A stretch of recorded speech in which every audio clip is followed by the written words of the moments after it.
Bienvenidos a la conferencia. Configuración, editar, activar la cultura de ciberseguridad.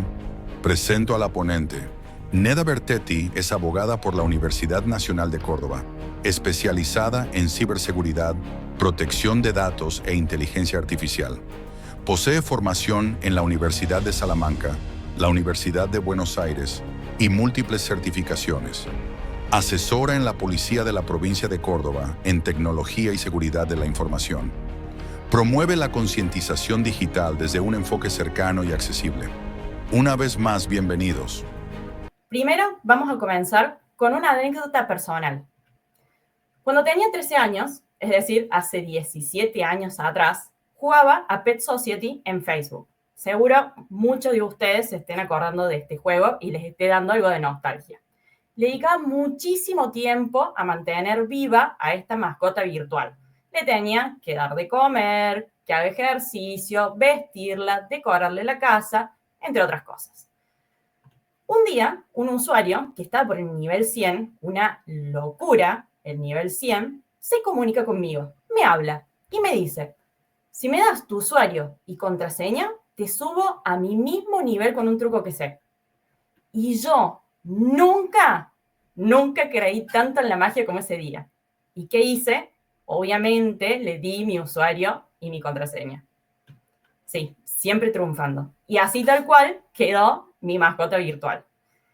Al otro día me despierto, entro al juego y me doy con que mi mascota no tenía muebles, no tenía ropa, no había más dinero. Básicamente no tenía más nada.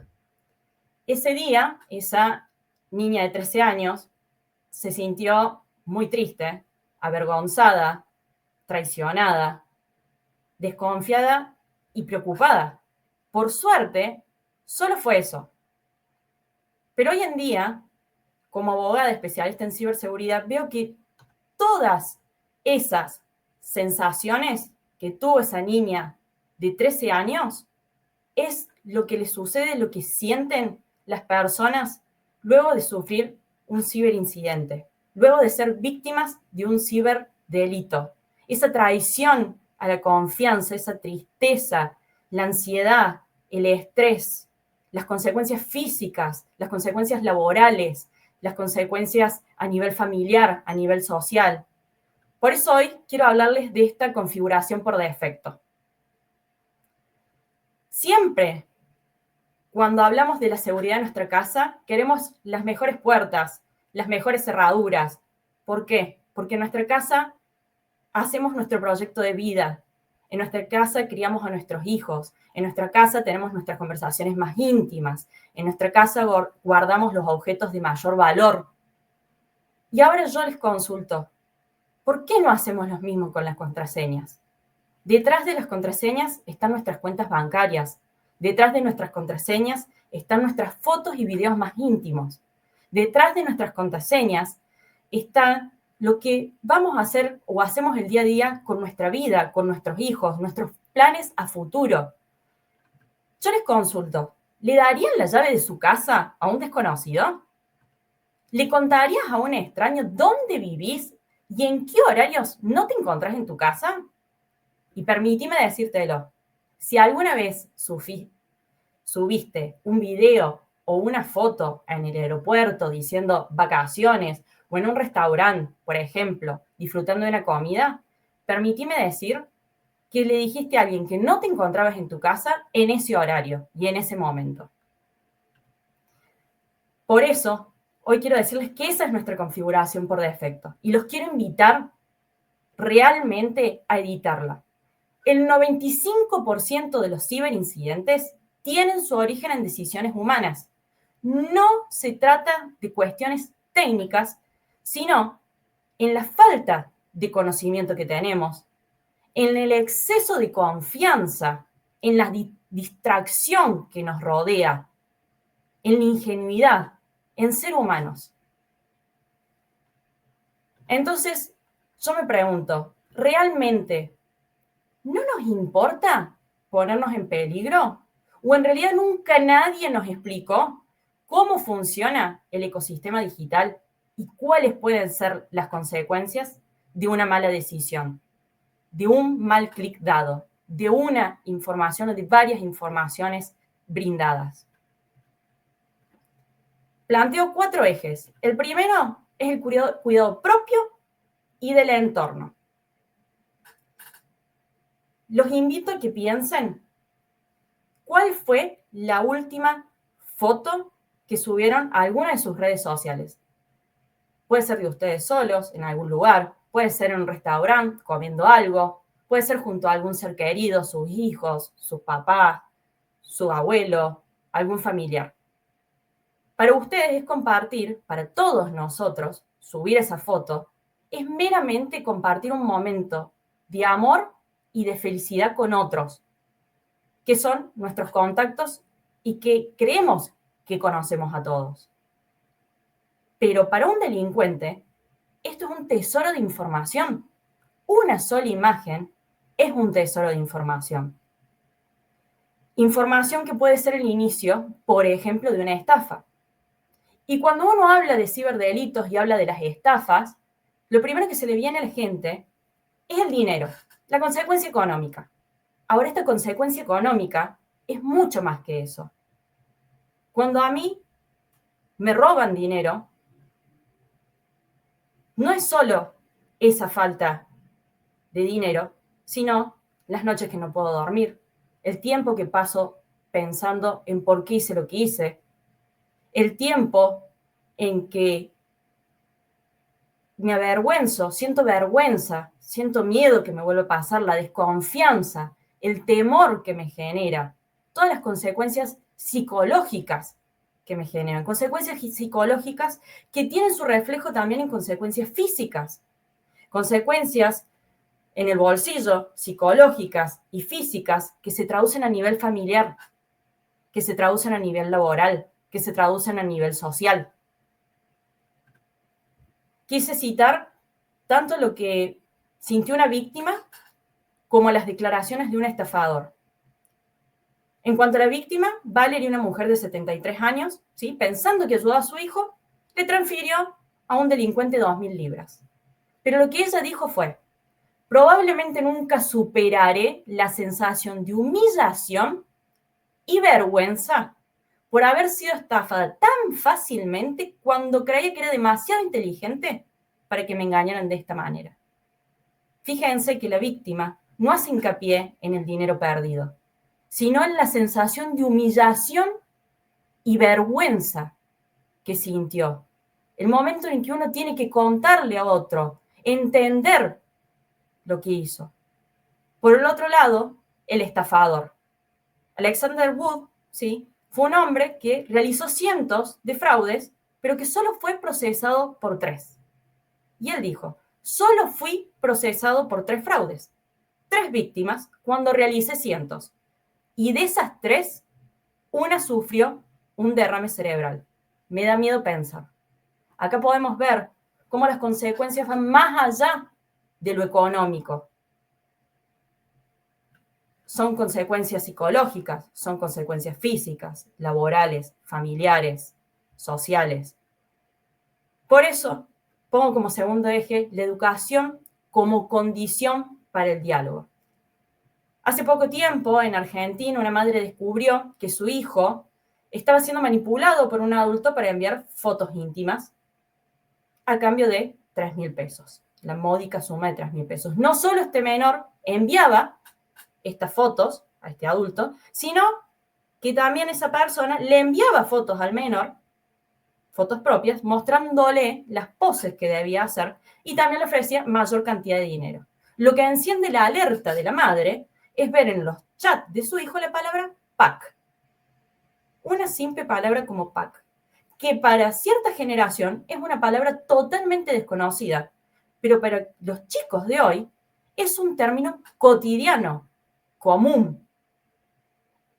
En el momento en que la madre declaró, a mí me quedó grabada una frase. La madre dijo: faltó diálogo con mi hijo. Y yo no pude más que pensar que cómo podía dialogar de algo que ella no conocía ni sabía que existía. ¿Cómo podía dialogar y cuidar a su hijo si en realidad pensaba que su hogar era el lugar más seguro? lo estoy viendo. Está bajo mi techo, está bajo estas paredes, está bien físicamente. ¿Cómo voy a saber? ¿Cómo voy a dialogar de algo que no conozco? Que nadie me preparó, que nadie me educó. Es por esto que la cultura de ciberseguridad, o mejor dicho, la falta de cultura de ciberseguridad, no solo nos expone a nosotros, sino que deja vulnerables a las personas que más amamos. Por otro lado, propongo como tercer eje la formación de criterio. ¿Cuántas veces hablamos de que me quiero comprar, por ejemplo, un televisor y luego todas las plataformas me muestran productos relacionados a eso? Un tiempo, unas horas, unos minutos después, yo estoy con mi tarjeta realizando esa compra. ¿Cuántas veces todos a nivel mundial vemos la misma serie? ¿Por qué nos aparece rankeados como primero? ¿Casualidad?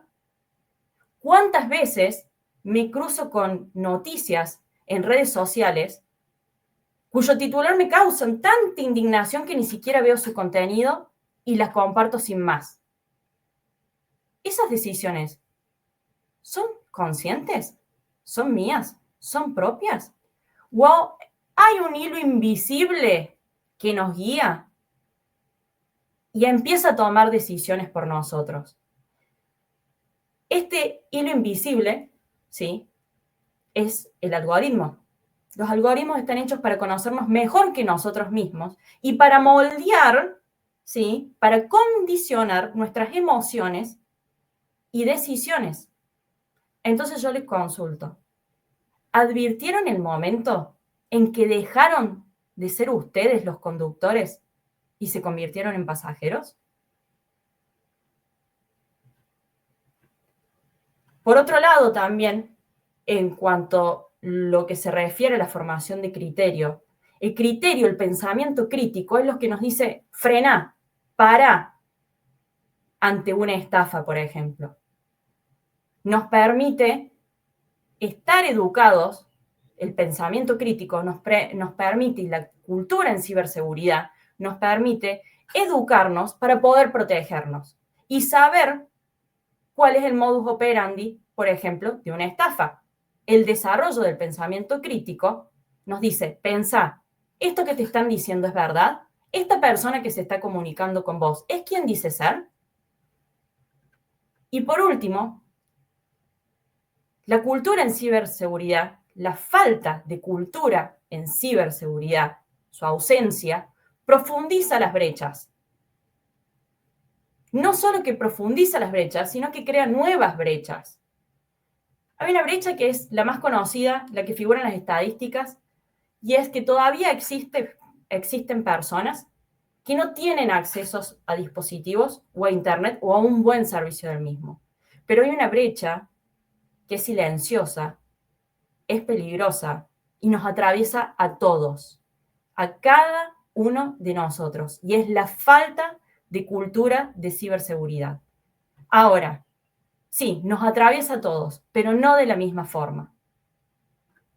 Cuando hablamos de adultos mayores, nuestros padres pueden ser nuestros abuelos, ellos fueron criados con el valor de la palabra. Si alguien se comunica con ellos y les dice, sucedió algo con tu cuenta ha sido bloqueada, necesito que me des tu contraseña para poder ayudarte, no es que son sonsos en hacer caso. Ellos le dan valor a la palabra. Ellos fueron criados así. Les falta cultura en ciberseguridad, les falta conocimiento. Cuando hablamos, por ejemplo, de los niños, los famosos nativos digitales, saber manejar un dispositivo, un celular, no significa saber estar seguro en el entorno digital. Por suerte, estas brechas se pueden cerrar o se puede hacer el esfuerzo. ¿Cómo? Con el diálogo. ¿Cómo? Con la educación. Explicándole a mi hijo cuáles son los riesgos digitales que existen. Explicándole a mi padre, a mi abuelo, cómo protegerse, por ejemplo, de una estafa. Así se cierran las brechas. Y para esto, ¿qué necesito? Educación. Cuando alguien sufre una estafa, no es un sonso, fue alguien que no fue preparado ni educado. Entonces, el futuro digital será tan sano como la cultura en ciberseguridad que decidamos cultivar hoy, para que nuestros hijos crezcan seguros, para que nuestros padres, nuestros abuelos envejezcan protegidos y para que nosotros podamos habitar el ecosistema digital de forma más sana y segura. Por eso, con esta charla, los invito a que editemos juntos esa configuración, más que por defecto, esa configuración de efecto, que nadie se sentó a explicarnos. Porque la mejor contraseña para proteger lo que amamos es la educación. Muchas gracias.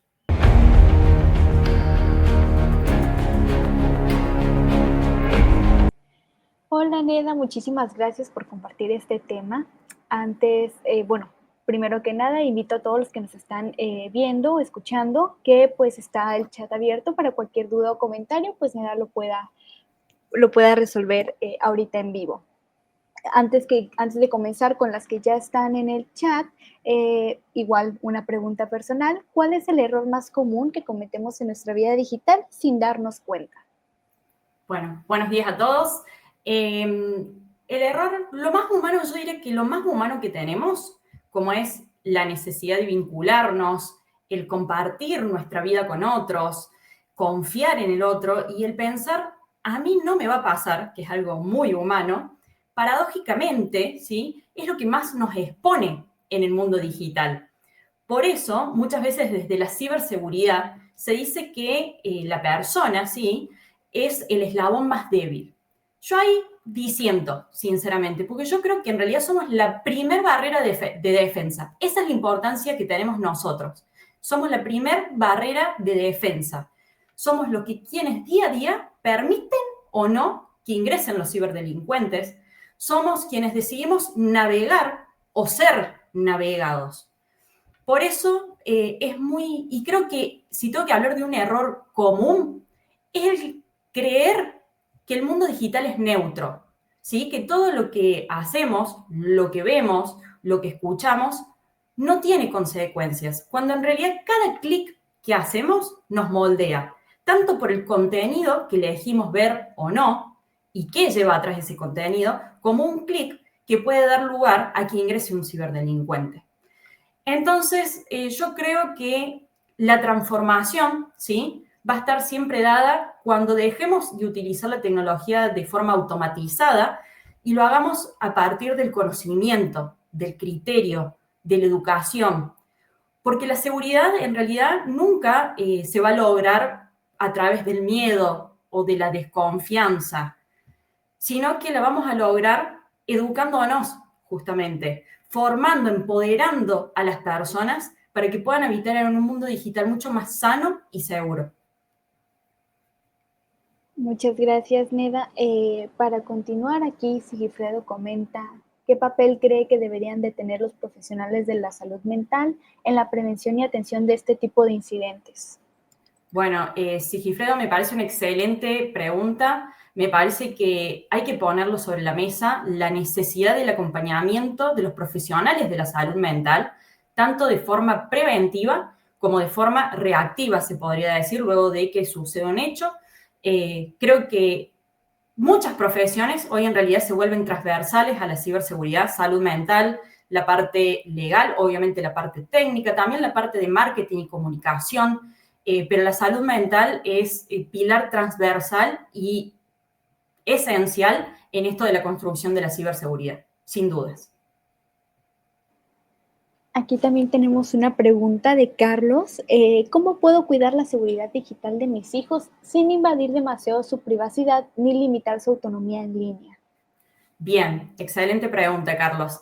Lo primero que tengo para decir es que la seguridad mi primer consejo, primera herramienta es que nunca va a venir, por así decirlo, solo de la mano de una aplicación, como un control parental, sino que esa seguridad va de mano del diálogo. Siempre la herramienta más poderosa de protección que tenemos con nuestros hijos, con nuestros menores, es hablar. Ahora, como bien se dijo en la ponencia, yo no puedo hablar o me limita mucho a hablar de algo que no conozco. Por eso, como primera herramienta, me tengo que educar. Tengo que conocer el mundo digital que habita mi hijo. ¿Qué juegos utiliza? ¿Qué redes? ¿Qué plataformas? ¿Qué códigos maneja? ¿Qué lenguaje? ¿Para qué? Para que yo ante cualquier señal ya pueda saber de qué se está tratando esto y pueda anticiparme o minimizar riesgos. Por otro lado, creo que es muy importante, una vez que yo ya conozco y me eduqué de qué estoy hablando, abrir el diálogo, siempre dialogar con mi hijo, generar espacios de confianza. No se trata, como dice usted, de controlar, sino de acompañar con criterio, explicarle a mi hijo, ¿sí?, que ante cualquier incomodidad puede comunicarse conmigo y que esto no va a ser lugar para un castigo, sino que va a ser un espacio de escucha abierta, darle las herramientas para decir, porque si yo lo vigilo a mi hijo, solo lo voy a tener seguro mientras yo esté, y lo que necesitamos es mantener a nuestros hijos seguros, sobre todo mientras yo no esté.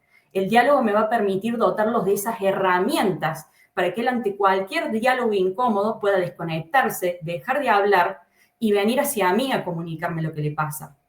Por otro lado, también tenemos que plantearnos de tener charlas incómodas, porque si no las tienen con nosotros, quienes somos los que amamos y queremos a nuestros hijos, los van a tener con otras personas. Tenemos que hablar de qué es privado y qué es público, qué fotos se pueden compartir o videos, qué datos. Todo esto es muy importante, pero siempre desde el diálogo, desde darle un espacio de confianza. Por otro lado, también, según la edad, podemos poner reglas de uso de los dispositivos de las plataformas. No es lo mismo un niño de una edad más temprana que un niño más adolescente, ya joven adulto, ya es más joven o para la adultez.